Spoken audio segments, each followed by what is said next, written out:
and welcome back to World Talks here on TVP World. I'm Salia Strzemska. Tensions between Poland and Hungary, once close allies within the EU, have taken a sharp turn. Just last week, Poland recalled its ambassador to Hungary, signaling a serious diplomatic rift.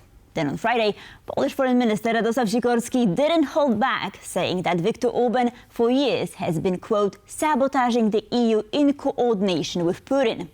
What led to this diplomatic spat and how can it be resolved? To discuss, I have Jakub Jaraczewski, Research Coordinator, Democracy Reporting International, joining me here right now.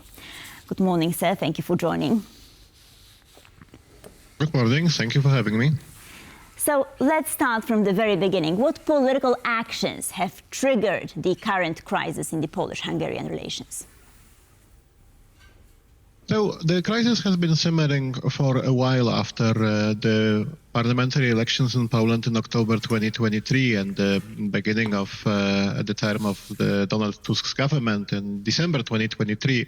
But what really kind of escalated this downturn in the relationship between Poland and Hungary is the fact that Marian Romanowski, an official from the previous government led by the party PiS, which was closely allied with Viktor Orbán and his Fidesz party, has fled to Hungary and sought asylum and was granted this asylum, and now resides in Budapest while he is sought after by the Polish authorities. And this harboring of a official who has been wanted over charges regarding to misuse of public funds and has been clearly seen by the Polish government as a politically motivated move and has led to an escalation and the worsening of those relationships. And things have kind of gone downhill from there. Mm-hmm. Right, but I mean, if I'm not mistaken, Romanowski was granted this asylum already in December of last year. So what was the last straw that ultimately led to the recalling of a Polish ambassador to Hungary? It was hard to pinpoint a single event. However, things have been souring between Poland and Hungary pretty much continuously. The Hungarian pro-Russian stance and its opposition to sanctions established on Russia by the European Union and the continuing rhetoric speaking about the need for Ukraine to surrender or to yield in its conflict against Russia has been a sour spot in the Polish-Hungarian relationship. However, it would also seem that this situation is an element of a broader approach of the Polish government, which kind of has been downplaying the relationship within the so-called Visegrad group, Poland, Hungary, Czech Republic, and Slovakia, and has focused its foreign policy priorities elsewhere. And so I think that all those things have kind of boiled over. One thing to be also kept in mind is that the Polish ambassador, which until recently resided in Budapest, has been an appointee of the previous government. The current Polish government has been seeking a way to appoint new ambassadors. However, in doing so, it has run into a conflict with the outgoing President Andrzej Duda, who has refused to cooperate and has refused to accept the new ambassadorial nominations coming from the Polish government, which in turn has resulted in a inability of the current Polish Minister of Foreign Affairs to fully conduct its foreign policy. And with the new president, Karol Nawrocki, incoming next month and being also a ally of peace and a person widely expected to continue President Duda's policies when it comes to ambassadorial nominations, among others, it seems like the Polish government has been left with no other choice than just to recall the current ambassador and in doing so downgrade the diplomatic relationships with Hungary. Mm-hmm. Indeed, the issue is quite complex, but I'm not sure if all of our viewers are familiar with who Marian Romanowski is, so perhaps we could zoom in on him and why did he seek asylum in Hungary of all places, and why did Poland consider this an unfriendly act? So Marian Romanowski used to be the Deputy Minister of Justice under the previous Polish government, and his story revolves very closely to the issue of the Justice Fund, which is a governmental financial line which is intended to be used to support victims of crime.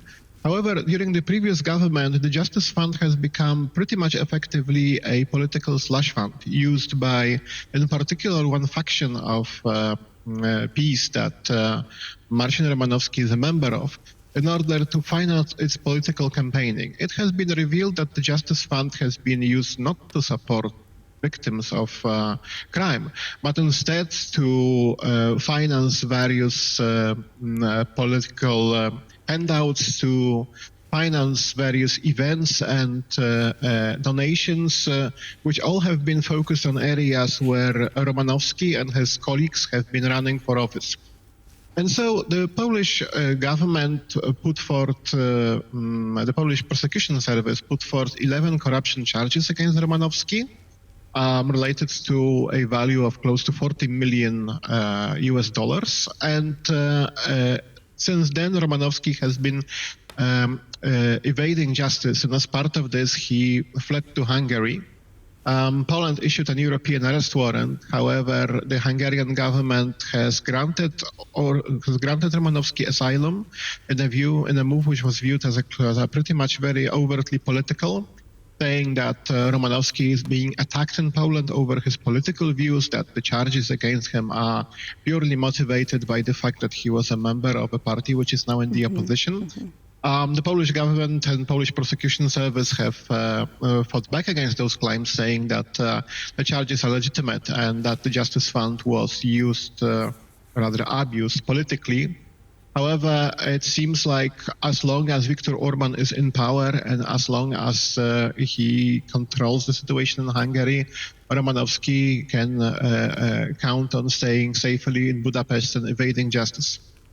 Right, but I mean, Hungary previously granted asylum to controversial political figures, like, for instance, former North Macedonian Prime Minister Nikola Gruevski, right, in 2018. So could this signal a sort of a broader pattern on part of Hungary when it comes to undermining the EU's judicial mechanisms?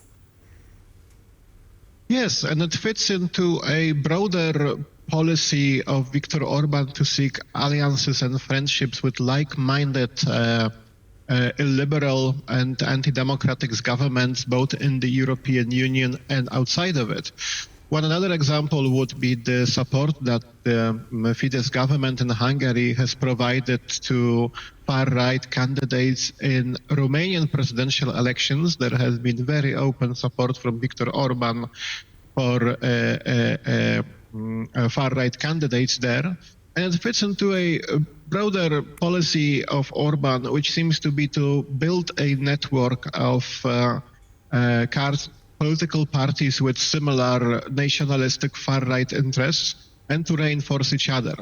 A strategy which he has been implementing for quite some time already and which has been kind of his very vocal point where he speaks at the European Union Forum about the need for the European Union to become less of a federation and less of a single body composed of 27 member states that cooperate, and more into becoming an Europe of nations, of separate entities that come together on select topics such as economy, but keep their policies entirely separate for the other part.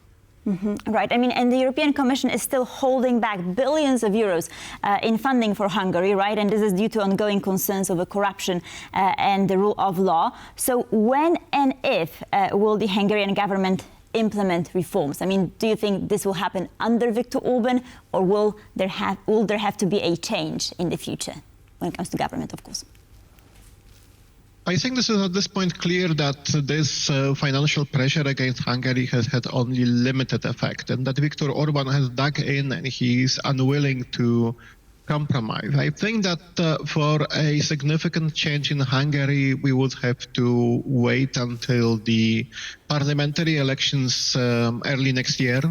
Viktor Orbán faces for the first time in a long a credible challenge from Peter Magyar and TISA party, an opposition anti-establishment party which runs pretty much on a platform of calling out corruption and nepotism in Hungary and putting the blame on Orbán and telling the people that the economic downturn in the country and that the situation of the healthcare and various other policies is to be blamed on mismanagement by Fidesz and on the fact that EU funds are being misused and are being channeled for political use instead of being employed in order to better the life of people in Hungary. And this might be the turning point for Hungary, although it is very hard to say how things will play out. And of course, also, Peter Magyar is himself a former ally of Orbán, a conservative figure, and this is very hard to say what would be exactly his policy and what would be the Hungarian government run by the TISA party. I guess we will have to wait to see after the elections next year whether this change will happen and what will be the impact of that change. Right, but then we saw these crowds during the Budapest Pride parade, right? I mean, so this sort of signals how dissatisfied the society is at the moment with Viktor Orbán. But I wanted to go back to Polish-Hungarian relations because, I mean, in the past, under the previous Law and Justice government, the countries were, of course, closer. Then this has changed. So how do you see it moving forward? Do you think that this spat can be resolved, the relationship can be mended or not? I don't think so. I believe that the Hungarian-Polish friendship under peace has been in many ways a friendship of two governments and political parties with aligned interest and less a reflection of some deeper friendship between the both nations. Despite all the history and despite all the positive sentiment that the Hungarians and Poles have to each other, the two countries are not neighboring and are quite far away. They have very different political priorities at this point, very different economies with different dynamics. And so there is not that much of a political not that much economic alignment between both countries.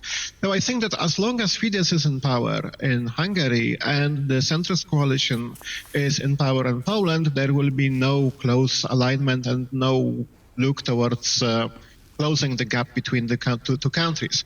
Conversely, if in 2027 peace, for example, to win the elections in Poland, I expect that they would very quickly embrace Hungary as their closest ally, not the least because of Hungary's opposition against the European Union institutions.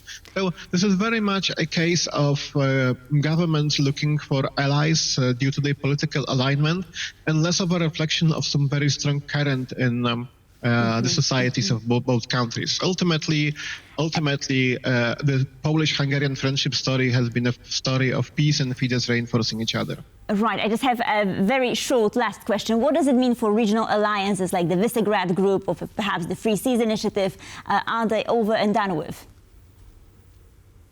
So I believe that Poland has been pretty much at this point downplaying the Visegrad Group for quite some time. With Orbán in Hungary and also with Robert Fico, the similarly liberal Prime Minister of Slovakia, it seems like the Tusk government has decided that it has very little to gain from working with a format that has two problematic partners and has instead focused elsewhere. The Three Seas Initiative, on the other hand, has been pretty much a brainchild of outgoing President Andrzej Duda, and I'm not sure whether this format is going to continue with this sort of intensity when he is out of the office. Ultimately, the Polish government is focused primarily on its relationship with Western European countries and seems to be seeking alliances and friends there, as well on the other Central and Eastern European countries that share the same outlook on Europe and on security, countries like, for example, Romania. So I don't believe that there is much future for those particular formats while the current political situation persists. Jakub Jaraczewski, thank you so very much for joining us this morning. Much appreciated. Thank you very much. And thank you for watching World Talks. Please stay tuned for more here on